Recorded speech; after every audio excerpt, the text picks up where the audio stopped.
Hi అండి. అందరికీ నమస్కారం. Welcome to our channel. మన ఏపీలో 50 ఏళ్ళకి కొత్త పెన్షన్‌లందరికీ కూడా గ్రీన్ సిగ్నల్ అయితే వచ్చేసిందండి. ఇక మరికొన్ని గంటల్లోనే ఈ పథకం అనేది అమల్లోకి రాబోతుందండి. కాకపోతే ఇంకా అప్లై చేసుకొని వాళ్ళకి రెండవ అవకాశం అయితే కల్పించడం జరిగిందండి. ఈ 5 ప్రూఫ్స్ కన్నా ఉన్నట్లయితే మీ అందరికీ కూడా 50 ఏళ్ళకి ఈ కొత్త పెన్షన్‌ల డబ్బులైతే రాబోతున్నాయండి. మరి ఎంత డబ్బు జమ అవుతుంది? ఎవరెవరికి జమ అవుతుంది? అసలు ఈ రెండవ అవకాశం ఏంటి? ముందుగా ఎవరికి డబ్బు జమ అవుతాయి అన్న పూర్తి ఇన్ఫర్మేషన్‌ని మనం ఇప్పుడు తెలుసుకుందామండి.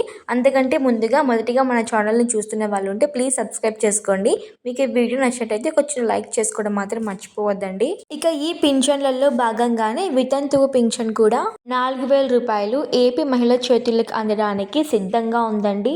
ఇక ఈ అర్హతలు ఉంటే ఏపీ మహిళల ఖాతాల్లోకి 4,000 రూపాయల డబ్బు జమ కావడానికి అయితే సిద్ధంగా ఉందండి. ఇక ఇప్పటికే ప్రభుత్వం వచ్చేసి 2 సంవత్సరాలు అయితే ముగిసిందండి. ఇక జూన్ నెలతో 3వ సంవత్సరంలోకి అడుగు పెట్టబోతుంది. ఇంకా ఇప్పటికీ కూడా కొత్త పెన్షన్లు అయితే మన ఏపీ ప్రజలకి రాకపోవడంతో చాలా మంది పింఛన్దారులు ఇబ్బందులు పడుతున్నారండి. ఇక ఆ ఇబ్బందులందరికీ కూడా బ్రేక్ పడే అవకాశం అయితే వచ్చేసిందని చెప్పి సీఎం చంద్రబాబు గారు చెప్పడం జరిగిందండి.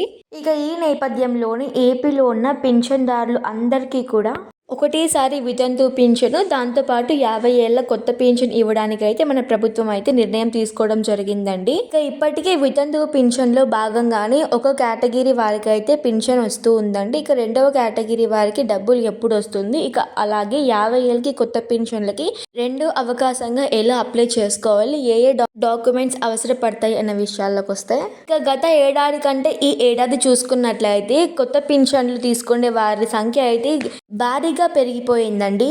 ఇంకా ఈనాటికి కూడా ఈ కొత్త పెన్షన్ల డబ్బులు అయితే విడుదల చేయలేకపోతుందండి మన ఏపీ ప్రభుత్వము. అయినప్పటికీ కూడా ఇంకా దరఖాస్తులు అయితే నమోదవుతూనే ఉన్నాయండి. ఇక తాజాగా ఇప్పుడు వచ్చిన అప్డేట్స్ ప్రకారం చూసుకున్నట్లయితే వితంతు పింఛన్లకి 4,000 రూపాయలు, దాంతోపాటు కొత్త పింఛన్లకి 50 ఏళ్ళ పింఛన్లకి మనకైతే ప్రభుత్వం గ్రీన్ సిగ్నల్ అయితే ఇచ్చేసిందండి. మనం ఇక్కడ గమనించాల్సింది ఒకటి ఉందండి. ఇప్పటికే సీఎం చంద్రబాబు గారు పరిపాలనలోకి వచ్చి 2 సంవత్సరాలు అయితే ముగిసిందండి. ఇక జూన్ నెల ప్రారంభంతో 3వ సంవత్సరంలోకి అయితే అడుగు పెట్టబోతున్నారండి. ఇక ఆ సందర్భంలో భాగంగానే మన ఏపీలో ఉన్న పింఛన్దారులందరికీ కూడా ఈ కొత్త పింఛన్లు విడుదల చేయబోతున్నారు.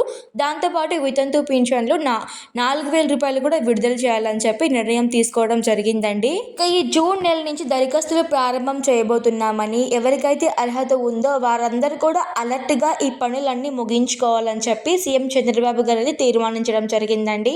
ఇక ముందుగా మన ఏపీలో ఉన్న రూల్స్ ప్రకారం చూసుకున్నట్లయితే ముందుగా పెన్షన్ పొందే వారికి 2 కేటగిరీ ఉండాలి కదండి. ఆ 2 కేటగిరీలకైతే ముందుగా మన ఏపీ ప్రభుత్వము ప్రాధాన్యత అనేది కల్పిస్తుందండి. ఆ 2 కేటగిరీల తర్వాత అయితే మిగతా అన్ని పెన్షన్లు కూడా డబ్బులు అనేది వారి ఖాతాలలో కానీ వాళ్ళ చేతులకు కానీ జమ అయిపోతుంది. ఇక ముందుగా 50 ఏళ్ళ కొత్త పెన్షన్ చూసుకున్నట్లయితే మనకి సీఎం చంద్రబాబు గారు ప్రమాణ స్వీకారం చేసుకున్నప్పుడే ఎన్నికల మేనిఫెస్టోలో ఈ విషయం చాలా ప్రతిష్టాత్మకంగా చెప్పడం జరిగిందండి. ముఖ్యంగా ఈ 50 ఏళ్ళ పెన్షన్ అనేది చాలా మందికి ఉపయోగపడే పెన్షన్ అండి. ఇక ఈ 50 ఏళ్ళ కొత్త పెన్షన్ అనేది ఎవరికి వస్తుంది అని చూసుకున్నట్లయితే ముందుగా అయితే ఎస్సీ, ఎస్టీ, బీసీ, మైనారిటీ కులాల వాళ్ళకైతే 50 ఏళ్ళు పైబడి ఉండాలండి. వాళ్ళందరికీ కూడా ఈ కులాల వాళ్ళకి ఎస్సీ, ఎస్టీ, బీసీ, మైనారిటీ కులాల వాళ్ళకైతే ఈ 50 ఏళ్ళ కొత్త పెన్షన్ అనేది వస్తుందండి. కాబట్టి ఈ కులాల వాళ్ళందరికీ కూడా 50 ఏళ్ళు ఖచ్చితంగా ఉండాలండి.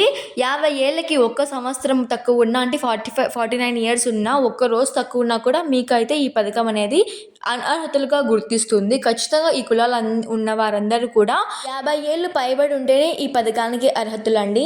ప్రభుత్వం ఇచ్చిన రూల్స్ ప్రకారం మా కులాలకి చెందిన వాళ్ళమే, మాకు 50 ఏళ్ళు పైబడి ఉన్నాయి, మేము ఎలా అప్లై చేసుకోవాలంటే మీకు ఖచ్చితంగా కూడా వ్యక్తిగత బ్యాంక్ డీటెయిల్స్ ఉండాలండి. బ్యాంక్ అకౌంట్ ఉండాలి, వ్యక్తిగత బ్యాంక్ అకౌంట్ ఉండాలి, ఆధార్ కార్డు ఉండాలి, రేషన్ కార్డు ఉండాలండి. కాబట్టి ప్రతి ఒక్కరు కూడా ఎవరైతే అప్లై చేసుకోవాలి అనుకుంటున్నారో వారందరికీ కూడా ఖచ్చితంగా ఆధార్ కార్డు అండి.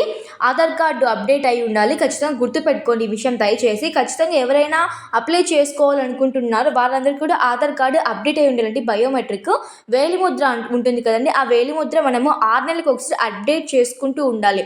ఆధార్ కార్డు అయిపోయిన తర్వాత రేషన్ కార్డ్ అండి. రేషన్ కార్డ్ కూడా అప్డేట్ చేసుకుంటూ ఉండాలి. కొంతమంది పేరు అనేది రేషన్ కార్డులో ఉండదు. అలాంటి వాళ్ళకైతే ఈ పథకం అనేది వర్తించదండి. ఏ పథకం కూడా వర్తించదు. రేషన్ కార్డులో ఖచ్చితంగా మీ పేరు అనేది ఉండాలి. ఆ తర్వాత ఈకేవైసీ, ఎన్పిఐసిఐ లింక్ అనేది కూడా ఖచ్చితంగా ఉండాలి. ఈ ప్రూఫ్స్ అన్నీ కూడా కరెక్ట్గా ఉన్నట్లయితే ఈ పథకానికి మీరైతే అర్హతలుగా గుర్తిస్తుందండి మన ఏపీ ప్రభుత్వం అయితే. అలాగే ఇంకొక ముఖ్యమైన విషయం అండి, మీ ఆధార్ కార్డ్‌కి అయితే పర్మనెంట్ ఫోన్ నంబర్ అనేది లింక్ చేసుకోండి. ఎందుకంటే చేంజ్ అవుతూ ఉంటే ఫోన్ నంబరు చాలా పెద్ద హెడేక్ అండి. ఇలా ప్రాసెస్ అనేది చాలా పెద్దగా ఉంటుంది మార్చుకోవాలనుకుంటూ ఉంటే. సో, ఖచ్చితంగా కూడా మీరైతే పర్మనెంట్ నంబర్ అనేది ఇచ్చుకోండి ఆధార్ కార్డ్‌కి. ఆ తర్వాత మీరు బయోమెట్రిక్ కూడా మీరైతే అప్డేట్ చేసుకుంటూ ఉండాలి. మీరైతే పింఛన్ తీసుకున్న తర్వాత ఖచ్చితంగా వేలిముద్ర వేయాల్సి ఉంటుంది. ఆ వేలిముద్ర కరెక్ట్‌గా రావాలంటే మీరైతే బయోమెట్రిక్ 6 నెలలకు ఒకసారి అప్డేట్ చేసుకుంటూ ఉండాలండి. ఇప్పుడు ఈ ప్రూఫ్స్ అనేవి తప్పనిసరి అండి. ఈ ప్రూఫ్స్‌లో భాగంగానే క్యాస్ట్ సర్టిఫికేట్ అనేది చాలా ఇంపార్టెంట్ అండి ఈ పథకం అమలు చేయడానికైతే. ఎందుకంటే ఇది క్యాస్ట్ పరంగా ఇస్తున్న పథకం కాబట్టి ఖచ్చితంగా క్యాస్ట్ సర్టిఫికేట్ అనేది చాలా ఇంపార్టెంట్ అండి. ఇక్కడ మీరు గుర్తుపెట్టుకోవాల్సిన విషయం అనేది ఒకటి ఉంటుందండి. ఏంటంటే ఎస్సీ, ఎస్టీ, బీసీ, మైనారిటీ కులాలకి మాత్రమే ఈ పథకం అనేది వర్తిస్తుంది. కాబట్టి ఇక్కడ ఓసీ జనరల్ కేటగిరీస్‌కి ఈ పథకం వర్తించదు. కాబట్టి మీరు ఏ కులం వారు చెంది ఉంటారో ఆ విషయం తెలుసుకోవడం కోసమైతే ప్రభుత్వానికి మనం క్యాస్ట్ సర్టిఫికేట్ దరఖాస్తు చేసుకోవాల్సి ఉంటుందండి. ఇక కొంతమంది మనం చూసుకున్నట్లయితే ఆధార్‌లో ఏజ్ అనేది మార్పించుకోవడం అలాంటివన్నీ చేస్తూ ఉంటారండి. కాబట్టి అలాంటివి ఎవరు చేయకండి. ఎందుకంటే అలా మనం ప్రభుత్వానికి మనం అన్నీ స్వీకరించిన తర్వాత, దరఖాస్తు చేసిన తర్వాత ప్రభుత్వం మన ఆధార్ హిస్టరీని బయటకు తీయడం జరుగుతుందండి. సో, మీరు వయసు చేంజ్ చేసుకుని అక్కడ కనిపిస్తుంది. కాబట్టి ఇట్లాంటివి ఏమీ చేయకోకుండా మీరైతే నిజంగా అర్హతులుగా భావిస్తున్నట్లయితే మీరన్నీ ఈ పథకాలన్నింటినీ కూడా అర్హులైతే ఈ ప్రూఫ్స్ అన్నీ కూడా సిద్ధం చేసుకోండి. ఇక ఈ నెల చివరి వారం నుంచి అయితే ప్రభుత్వము దరఖాస్తులు స్వీకరించబోతుందండి. దరఖాస్తులు అనేవి తీసుకున్న తర్వాత సర్వే అనేది కండక్ట్ చేస్తుందండి. ఆ సర్వేలో ఇది ఓకే అని అంటే ఇది నిర్ధారణ అయిన తర్వాతనే వీళ్ళకి అర్హులు అని గుర్తించిన తర్వాతనే మన ఖాతాలలోకి పింఛన్ల ఖాతాలలోకి డబ్బులు అనేది రాబోతుందండి.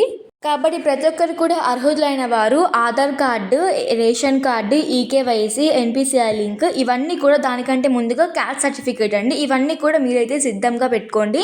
సో, మనకైతే ఈ నెల చివరి వారం నుంచి మనకైతే దరఖాస్తులు స్వీకరించబోతున్నారండి ఏపీ ప్రభుత్వం వారు. కాబట్టి అర్హులు అయిన వారు వితంతు పింఛన్‌కి అలాగే 50 ఏళ్ల కొత్త పింఛన్‌కి కూడా దరఖాస్తులు ప్రారంభించుకోవడానికైతే అన్ని ప్రూఫ్స్ అన్ని రెడీగా పెట్టుకోండి. ఎందుకంటే మళ్ళీ మీరు అప్పటికప్పుడు అప్డేట్ చేసుకుంటే సిస్టమ్ అనేది ఓకే చేయదు. కాబట్టి మీరైతే ఈ పథకాన్ని దరఖాస్తు చేసుకునే 10 రోజుల ముందే లేకుంటే వారం రోజుల ముందే మీ బయోమెట్రిక్, వేలిముద్ర అలాగే ఏదైనా సమస్యలు ఉన్న బ్యాంక్ అకౌంట్స్‌లలో అవన్నీ కూడా రెక్టిఫై చేసుకున్నట్లయితే మీకైతే ఎటువంటి సమస్య అనేది లేకుండా మీ ఖాతాలలోకి డబ్బులు అనేది జమ అయిపోతుందండి. 50 ఏళ్ల కొత్త పెన్షన్ కానీ, వితంతు పెన్షన్ కానీ ఏదైనా కూడా ఇప్పుడు మనకి ఆడబిడ్డ నిధి కూడా వేస్తామంటున్నారు. దాంతోపాటు తల్లికి వందనం డబ్బులు కూడా వేస్తామంటున్నారు. ఇవన్నీ కూడా మన ఖాతాలలోకి సేఫ్గా రావాలంటే మీకు అనేది Aadhaar card, ration card, eKYC, NPCI link, caste certificate అనేది చాలా ఇంపార్టెంట్ అండి. ఇవన్నీ కూడా మీకు కరెక్ట్గా ఉన్నట్లయితే సర్వే అనేది కండక్ట్ అయిన తర్వాత కూడా మీది ఓకే అని నిర్ధారణ అయిన తర్వాత మీ అకౌంట్లలోకి డబ్బులు అనేది జమ అయిపోతుందండి. ఆ తర్వాత ప్రతి ఒక్కరు కూడా ఈ డీటెయిల్స్ అన్నీ కూడా ఒకసారి చెక్ చేసుకొని తర్వాత దరఖాస్తులు అనేవి ప్రారంభించుకోండి. ఇక 50 ఏళ్ళకి కొత్త పెన్షను ఒక్క నెల తక్కువ ఉన్నా కూడా మీకనేది ఈ పథకం వర్తించదండి. ఖచ్చితంగా 50 ఏళ్ళు పైబడి ఉండాలి. 51, 22 సంవత్సరాలలో ఉంటే వాళ్ళకనేది ఈ పథకం వర్తిస్తుందండి. సో, ఈ డీటెయిల్స్ అన్నీ కూడా దరఖాస్తు చేసుకునే ముందే మీరైతే వెరిఫై చేసుకుంటే చాలా మేలండి మీకే. సో, ఇంతవరకు చూసినందుకు thanks for watching my video అండి. ఇలాంటి మరిన్ని అప్డేట్స్ కోసం అయితే సబ్స్క్రైబ్ చేసుకోవడం మాత్రం మర్చిపోద్దండి. వీడియో నచ్చితే కొంచెం లైక్ చేసుకోండి. Thank you.